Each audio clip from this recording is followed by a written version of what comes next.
সেই জন্য প্রিয় মুসলমান ভাইরা আমার বন্ধুগণ, আল্লাহর নবী তো জাহানের বাদশা নবী রাহমাতুল লিল আলামিন হুজুর পাক সাল্লাল্লাহু আলাইহি ওয়াসাল্লাম আজ থেকে ১৩,০০০ বছর আগে বলে দিয়েছেন, ও পৃথিবীর উম্মত, তুমি নিজে জাহান্নামের আগুন থেকে বাঁচো এবং তোমার পরিবার পরিজন আহলে আয়াল যারা আছে তাদেরকে জাহান্নামের আগুন থেকে বাঁচাও।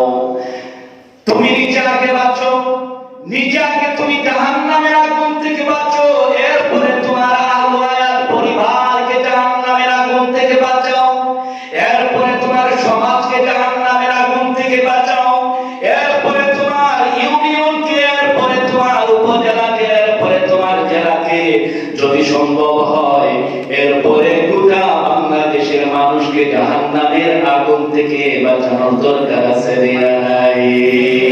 হক কথা কোরআন হাদিসের কথা করো, জাহান্নাম থেকে পরিত্রাণ লাভ করা যায়, জান্নাত পাওয়া যায়, জান্নাতের মেহমান হওয়া যায়।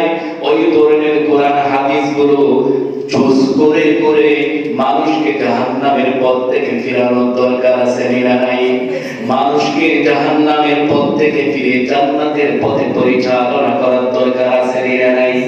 সেই জাহান্নামের পথ থেকে ফিরানোর জন্য যখন আলেম ওলামায়ে কেরামগণ দাঈ আল্লাহ যখন মসজিদের মিনার থেকে মিম্বর থেকে ওয়াজের প্যান্ডেল থেকে আল্লাহর কোরআনের হক কথাগুলো যখন মানুষের কানের ভিতরে পৌঁছে দেওয়ার জন্য, আল্লাহর বিধান মানুষের কানের ভিতরে পৌঁছে দেওয়ার জন্য দিকতকনকে যখন কথা বলেন, তখন সমাজের অসংগতি দুর্দরিদ্রের কিছু মানুষ এমন আছে তারা জাহান্নামের পথে চলাফেরার কারণে আলেম ওলামায়ে কেরামের কথাগুলো তাদের কলিজায় গিয়ে লাগে। ঠিক না বেঠিক?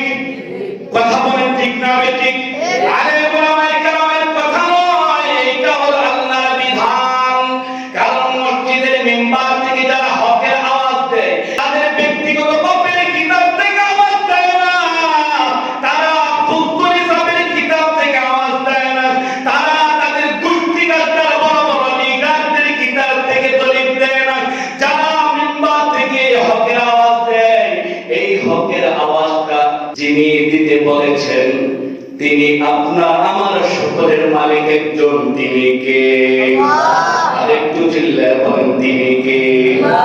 সেই জন্য সাচ্চা ঈমানদার যারা, সাচ্চা মুমিন যারা, সাচ্চা উম্মতি মুহাম্মাদি যারা, তারা হক কথা বলতে গিয়া চাকরির পরোয়া করবে না, তারা হক কথা বলতে গিয়া মানুষের সমালোচনার ভয় করবে না, তারা হক কথা বলতে গিয়া এই পৃথিবীর দুনিয়া কোন লিডার বিডার নেতা খেতাদেরকে পরোয়া করবে না, ভয় করবে না।